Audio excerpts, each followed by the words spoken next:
బహిరంగ జీవితాన్ని ప్రారంభించడానికి ముందు కదా, మన పరిచర్య జీవితాన్ని ప్రారంభించడానికి ముందు జ్ఞానస్నానం తీసుకుని అప్పుడు ఉపవాసం చేశాడు కదా. మనం ఉపవాసం చేస్తాం, ఏ ప్రమాణం చేసుకోవడానికి ఉపవాసం చేస్తాం కదా. అలా వచ్చిన ఆలోచన లేదు, వచ్చింది ఆల్రెడీ అందరికి కాదు ప్రశ్న అడిగాడు. ఇప్పుడు ఆయన ఏమో సాధిక చేశాడు ఉపవాసం. ఇప్పుడు మరో చేస్తాం, ఆయన మరణాన్ని ధ్యానం చేయడం ఉపవాసం చేస్తాం. చెప్పండి ఎవరా కదా, అదే చేసేది అదే. యేసుప్రభు అక్కడ ఆయన బయట జీవితం పరిచయ జీవితాన్ని ప్రారంభించడానికి ముందు ఉపవాసం చేశాడు. ఇప్పుడు మనం ఏం చేస్తున్నాం,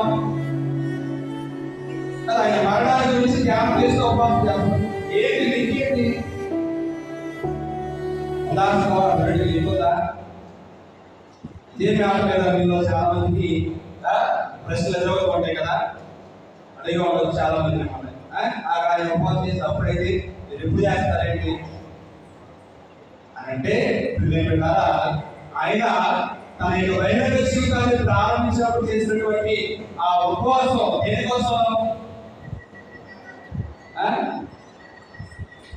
ఈ శిలువ మరణం కోసమే.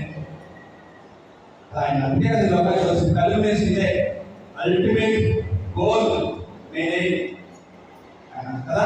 శిలువ మీద మరణించి రక్షణ అందరికీ ఇవ్వటమే కదా. కాబట్టి ఈ తపస్కాలలో ఆయన ఇచ్చినటువంటి ఆ రక్షణ పొందడానికి మనలో ఉన్నటువంటి పాపాలని మనం గుర్తు చేసుకుంటూ వాటికి ప్రాయశ్చిత్త క్రియలు చేస్తూ ఇది ఆయన ఇచ్చిన రక్షణ పొందడానికి మనందరూ కూడా ప్రయత్నాన్ని చేస్తూ ఉన్నాం. ఆయన చేస్తున్న ఉపవాసానికి